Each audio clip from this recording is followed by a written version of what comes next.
Hello friend, welcome back to my channel Rajsmita creation. তো দেখো আমরা রেডি হয়ে গেছি, এখন বাজে প্রায় বিকেল 4:30। তো হঠাৎই ঠিক হলো যাওয়ার কথা, তো ঝটপট রেডি হয়ে নিয়েছি। এখন নিচে চলে এসেছি আমরা। তো দেখো গাড়িটা, সেই আমরা পুরী থেকে এসেছিলাম তখনই লাস্ট গাড়িতে আর কি ওঠা হয়েছে, তারপরে গাড়িতে ওঠাই হয়নি। গাড়িটা পুরো নোংরা হয়ে রয়েছে, তো গাড়িটা এখন ও একটু পরিষ্কার করে নিচ্ছে। তো যার কারণে, কেননা গাড়িটা ঢাকা দেওয়া হয়নি, এই জন্য বেশি নোংরা হয়ে গেছিলো। তো চলো, এই যে গাড়িতে উঠে পড়েছি, গাড়িটা ছেড়েও দিয়েছে, ও ড্রাইভ করছে, ওই ড্রাইভ করবে আজকে। পিছনে রয়েছে বাবু, জুনি, টুনি, অয়ন, সবাই পিছনে ওরা বসেছে। তো চলো ঠাকুরের নাম নিয়ে বেরোনো যাক। তো চলো তোমরা দেখতে থাকো, স্কিপ করো না, খুব সুন্দর একটা জায়গার সন্ধান তোমাদেরকে আজকে দেব। তো চলো আমরা বেরিয়ে পড়েছি, এটা রূপনগরের রাস্তা। রূপনগরের রাস্তা হয়ে আমরা জিএস রোড ধরবো, জিএস রোড ধরে তারপরে আমরা যাব। তো চলো সঙ্গে থাকো, দেখতে থাকো। এই দেখো আমরা এখন যাচ্ছি, বাট এই যে এই রাস্তাটা একটাই প্রবলেম, কী বলতো, রাস্তাটা সরু আর তোমার এই দুদিক দিয়ে গাড়ি আসে, আপ ডাউন করে। যদি এর জন্য মানে এখানে গাড়ি চালানোটাও একটু রিস্ক হয়ে যায়। এক তো হচ্ছে রাস্তা সরু, তার উপরে সাইডে গাড়ি দাঁড়িয়ে আছে, দেখো কত গাড়ি সাইডে দাঁড়িয়ে আছে, তার উপরে গাড়ি একদিক দিয়ে যাচ্ছে একদিক দিয়ে আসছে। আর আমরা এখন রয়েছি এমসি রোডে, জিএস রোড অলরেডি ছেড়ে দিয়ে এখন এমসি রোডে রয়েছি। তো চলো, চলে এসেছি অনেকটাই। তোমার মানে যেখানে আমরা যাব সেখানে পার্কিংয়ের আর কি গাড়িটা রাখা যায় না, রাস্তার সাইডে রাখতে হয়। তো সেখানে ঢালু থাকে, পাহাড়ের উপরে ঢালু থাকার জন্য গাড়ি ঠিক করে পার্ক করা যায় না। তো হাজব্যান্ড বললো গাড়িটা মানে 2 কিলোমিটার আর আছে, তো আমরা এখানেই গাড়িটা পার্ক করে দিলাম। সাইডে দেখো কত সুন্দর ব্রহ্মপুত্র নদী। তোমরা কি জায়গাটা দেখে কেউ চিনতে পারছো যে আমরা ঠিক কোথায় চলে এসেছি? তো চলো গাড়িটা এখানেই রাখলাম, ঘড়ি দেখাচ্ছে 2 মিনিট থেকে 5 মিনিট মতন লাগবে। তো চলো আমরা এখানটা এইটুকটা হেঁটেই চলে যাব, গাড়িটা এখানে থাক, কারণ এই জায়গাটা একটু চওড়া আছে, এখানে গাড়িটা রেখে দিলাম। এবার আমরা হেঁটে হেঁটে যাব। তো যেতে যেতে দেখো রাস্তার সামনে হঠাৎ দেখি এই গাছটা, কত সুন্দর ফুল ফুটেছে গাছটাতে। এই গাছটা আমি কোনোদিন আগে ওয়েস্ট বেঙ্গলে কোনোদিন দেখিনি, গুয়াহাটিতেই দেখছি। কি নাম আমি জানি না, তোমরা যদি কেউ জানো তাহলে কমেন্ট করো। খুব সুন্দর, তো ভাবলাম তোমাদের সাথেও শেয়ার করি। দেখো গাছের ছবিতে, গাছের ভিডিওটাও তোমাদের সাথে দিলাম। যাই না, ওরা ওরা ফুলগুলোকে তুলছিল, আবার আমার ছেলে আবার একটা ফুল দিল, বললো মা তুমি কানে এই মাথায় দাও, মাথাতেও দিয়েছি। তো দেখো হাঁটতে হাঁটতে দেখলাম যে এখানে অ্যাকচুয়ালি গুয়াহাটিতে সব জায়গাতেই জুবিনদার ছবি একদম আঁকা। জুবিনদা হয়তো আমাদের মধ্যে এই মুহূর্তে নেই, কিন্তু প্রত্যেকটা নর্থ ইস্টের প্রত্যেকটা মানুষ বা নর্থ ইস্ট বাদ দিয়ে যত মানুষ আছে সবারই অন্তরে জুবিনদা রয়েছে, কারণ তার গান মন ছুঁয়ে যায়। তো জুবিনদাকে কেউ কোনো দিনই ভুলবে না। যার জন্য জুবিনদার ছবিটা দেখলাম, দেখে সত্যি খারাপ লাগে, মনে হয় মানুষটা এখনও পর্যন্ত রয়েছে। তো চলো, এই দেখো এই দিক দিয়ে একটা রাস্তা চলে যাচ্ছে। তোমরা কি এখনও বুঝতে পারছো না যে আমি কোন জায়গাতে রয়েছি? যদি পারো তাহলে কমেন্ট করো। এই দেখো এই রাস্তাটা সোজা চলে যাবে ওই দিকে উঠে, ডন বক্স স্কুল আছে, তোমরা দেখতে পাচ্ছ নামটা, ওই দেখো ডন বক্স স্কুল। উপরে উঠে গেলে আর নিচ দিকে রাস্তাটা দিয়ে গেলে তোমার আমি যেই জায়গাতে যেতে চাইছি সেই জায়গা। তো আমি এখন আছি খাড়কুলিতে, খাড়কুলি জায়গাটাতে আছি এখন। তোমরা বুঝতেই পারছো হয়তো একটু একটু যে আমি কোন জায়গাটাতে যাচ্ছি। দূর থেকে দেখো সাইনবোর্ডটা দেখা যাচ্ছে, আমার ক্যামেরাটা এখনও ফোকাস নেয়নি যার কারণে বোঝা যাচ্ছে না। তো চলো আমি আরেকটু সামনে যাচ্ছি, দেখো এখানে নো পার্কিং লেখাই আছে, যার জন্য গাড়িটা ওখানে রেখে এসেছি। এই দেখো এটা হচ্ছে ভক্তি কুটির, নাম যেমন সেখানকার যে পরিবেশ সেটাও সেমনই। তো চলো ভেতরে ঢুকছি, ভেতরে ঢুকে তোমায় দেখাচ্ছি। ভক্তি কুটিরে আসলে সত্যিই বন্ধুরা মন পুরো ভরে যায়। এখানে মা আর প্রভু যে প্রকৃতিকে এত ভালোবাসে, সেই প্রকৃতির সাথে কিভাবে যে মানে প্রকৃতির সৌন্দর্যের সামনে কিভাবে যে থাকে সেটাই তোমাদেরকে আজকে দেখাবো। তো প্রথমে মন্দিরে এন্ট্রির পরে এই যে এখানে দেখো জুতোগুলোকে খুলে রাখতে হয়, জুতোগুলোকে খুলে, এখানে জুতো চুরি হওয়ার কোনো ভয় নেই কারণ সিকিউরিটি আছে। জুতোগুলো এখানে খুলে, এখানে জলের ব্যবস্থা আছে, হাত পা ধুয়ে সুন্দরভাবে তারপরে তোমরা ভেতরে প্রবেশ করতে পারবে। তো চলো, এটা হচ্ছে মেন অফিসের একদম সামনে, রিসেপশন বলতে পারো। বাড়িটা দেখে মনে হচ্ছে কিন্তু দোতলা, কিন্তু বাড়িটা কিন্তু 5 তলা। আর এটা তোমার একজনের বাড়ি ছিল, সেই বাড়িটাই মানুষ মানে বাড়িটাই এমনভাবে সুন্দর করে প্রভুর জন্য করে দিয়েছে, তা সেটা খুলে, যেটা কোনো রকম কোনো মন্দির নয়, এটা একটা বাড়ি। বাড়িতেই প্রভুর এত সুন্দর করে আরাধনা করা হয়, তাই এই বাড়িটার নাম দেওয়া হয়েছে ভক্তি কুটির। এখানেই এনারা সুন্দরভাবে পুজো দেয়, আরতি করে, প্লাস ওনারা ওখানেই থাকেন। এটা অন্য কোনো মঠ বা মন্দিরের থেকে সম্পূর্ণ আলাদা। তো এটা ওনাদের নিজেদেরই। তো চলো এখান থেকে আমি মন্দিরে ঢুকবো, এই কুঠিরে ঢুকবো, তার আগে তোমাদের নিচের ভিউটা দেখাই। দেখো কতটা সুন্দর, মানে 5 তলা থেকে যে নিচে যেতে লাগবে, নিচে গিয়ে এখানে ব্রহ্মপুত্র রিভারটা একদম ফ্রন্ট। দেখো অতগুলো সিঁড়ি আমরা বেয়ে নিচে এসছি। এখান থেকে এই যে সামনে গেলেই ব্রহ্মপুত্র রিভারটা পুরো একদম ফ্রন্টে ওপেন দেখা যায়। বাট এই মুহূর্তে এখন তোমরা জানো শীতকাল, তাই দেখো পুরো শুকিয়ে রয়েছে জল। আর এই যে গ্রিন কালারের যে জিনিসটা দেখছো, ওখানে তোমার জল মানে ঝর্নার মতন পড়তে থাকে। সুইমিং পুলটা খুব সুন্দর লাগে দেখতে। বাট এই মুহূর্তে তোমার জল যেহেতু নেই, যার কারণে এটাও পুরো শুকনো, আর ওই দিকটাও পুরো শুকনোই লাগছে। আমি এর আগে যখন এসেছিলাম তখন কিন্তু এগুলো পুরো ভরা ছিল, আর এর সৌন্দর্যটা আরও দ্বিগুণ বেড়ে গেছিলো।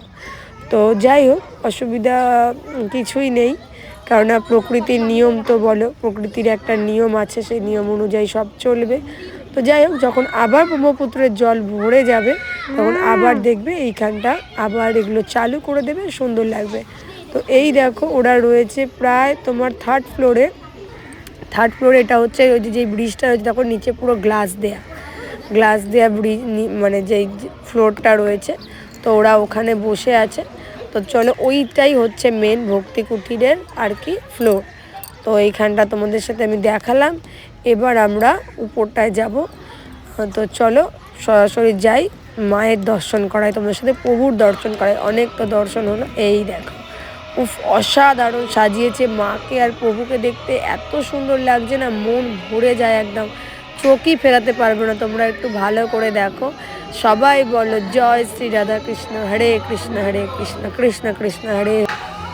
তো এই দেখো কত সুন্দর, আমার তো খুবই ভালো লাগছে। আবার এই দেখো এটা নতুন করেছে, এখানে তোমার বুকের স্টল দিয়েছে, যেরকম নয় বিভিন্ন ধরনের গ্রন্থ, সাহিত্য, সমস্ত কিছুর বই রয়েছে। কত মানুষ এসছে দেখো এই ভক্তি কুঠিরে ভক্তির সাথে লীন হওয়ার জন্য। আর ইনি যে এই যে প্রভু আছে, উনি হচ্ছে আমেরিকার, তোমরা চেনো হয়তো, ক্ষমা করবে আমি নামটা জানি না ঠিক মতন। তো এখানে শ্রী প্রভুজিও আছেন, এই দেখো বসে রয়েছেন, তার পাদুকা আছে এখানে খড়ম, ওদিকে নরসিংহদেব আছে, তো মা তুলসী রয়েছেন। মানে বলি না, ভক্তি কুটির শুধুমাত্র নাম নয়, ভক্তি কুটিরে আসলে ভক্তি যে কিভাবে করতে হবে, ভক্তি যে কি, সেই জিনিসটা তোমরা মানে একদম যারা ভক্তি করো না তারা আসলেও মনে হবে কি তোমাদের ভক্তির মধ্যেই দিয়ে দিই। এই যে নৃসিংহ মহাদেব রয়েছে এখানে, আর সামনেটা তোমাদেরকে দেখাচ্ছি, দাঁড়াও আগে তুমি প্রভুর দর্শন করে নাও। আর এই দেখো সামনেটা দেখো একদম ওপেন, মানে মা রয়েছে একদম সামনাসামনি। তার দেখো এত সুন্দর, এটা গ্লাস ডোর, তো গ্লাসের ইয়েতে রয়েছে। তো দেখো ওইখানে মা থাকেন, আর এই সামনেটা দেখো, যে তোমাদের বলেছিলাম না, দেখো এটা পুরো গ্লাসের। এখানটা যখন আমি প্রথমবার আসি আমার সত্যিই খুব ভয় লাগছিলো, বাট এখন আর অত ভয় লাগে না। এই নিয়ে আমি 2nd বার আসছি। এখানে মনে হয় কোনো পুজো হয়েছিল, যার জন্য হোম হয়েছিল। এই দেখো মা একদম সোজাসুজি রয়েছে, আর একদম তার সামনেই রয়েছে ব্রহ্মপুত্র রিভার। এটা পুরো গ্লাসের ডোর আছে, তো গ্লাস ডোর দিয়ে করা। এই দেখো শ্রী প্রভুপাদ প্রমুখ মহারাজজিও এখানে রয়েছেন। আর এই যে জায়গাটাতে এই ভক্তি কুটিরের যে মহারাজ তিনি বসেন, ভগবত পাঠ করেন। আর এখানে বিভিন্ন সব ভক্তরা বসে আছেন। একটু পরেই আরতি শুরু হবে, তো আরতি করা হবে একটু পরেই। তো চলো তোমরা সবাই মিলে ভক্তিতে জোড়ো আজকে আমার সাথে। তো ভিডিওটা স্কিপ করো না, তোমরা দেখতে থাকো, একটু পরেই আরতিটা শুরু হবে। তো চলো, তো আরতি করার আগে সন্ধ্যা আরতির ভগবানকে দেওয়ার আগেই মা তুলসীর আরতি হয়। তো যে যত সম্ভব, তো সেইটাই হচ্ছে, আগে মা তুলসী আরতি হবে, তারপর মা প্রভু আর মায়ের আরতি হবে। তো চলো মা তুলসীর আরতি হচ্ছে, তোমরা সবাই দেখো কত সুন্দর লাগছে, তোমরা সবাই আমার সাথে দর্শন করো। চলো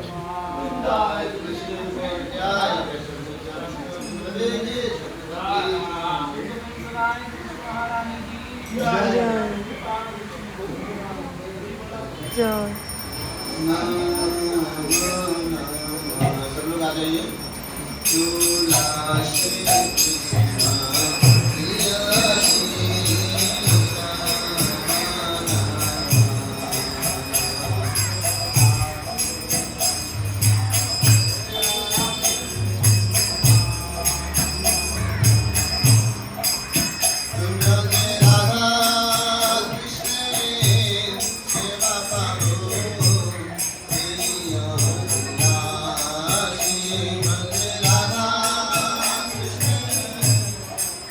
যারা যারা এই মুহূর্তে ভিডিওটা দেখছো তাদের সকলের মঙ্গল হোক, ভালো হোক, তোমরা সবাই সুস্থ থাকো, ভালো থাকো, ভগবানের কৃপায় তোমাদের মনস্কামনা পূর্ণ হোক, এতটুকুই আমি ভগবানের কাছে সবার জন্য প্রার্থনা করি। প্রভু সবাইকে ভালো রেখো।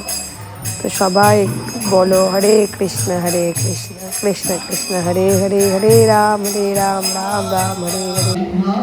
কত সুন্দর। এই যে এখন মায়ের এই মন্দিরের দরজাটা বন্ধ করা ছিল মন্দিরে, তো এখন খুলে দেওয়া হয়েছে, এখন প্রভুর মায়ের আরতিটা হবে। তো আমিও একটু প্রদীপ নিয়ে নিয়েছিলাম, প্রদীপ ধূপকাঠি দিয়ে আমিও একটুখানি প্রভুর সামনে আজকে জ্বালিয়েছি।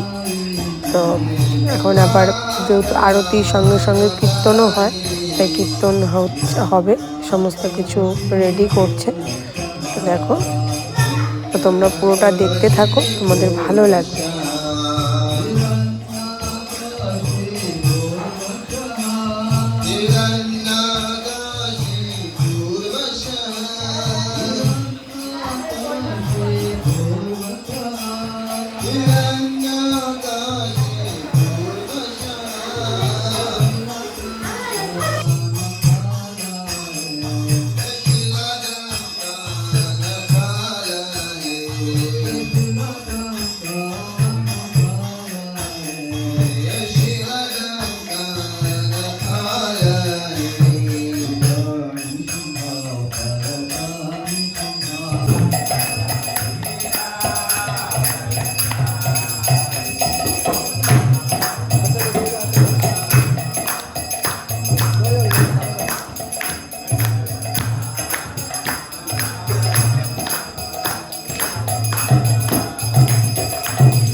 তো দেখো আমার গলায় যে মালাটা দেখতে পাচ্ছ, এখানে একজন মাতাজি এই মন্দিরেরই, তিনি আমাদেরকে দিয়েছেন। এটা স্বয়ং মা রাধারানীর গলায় ছিল।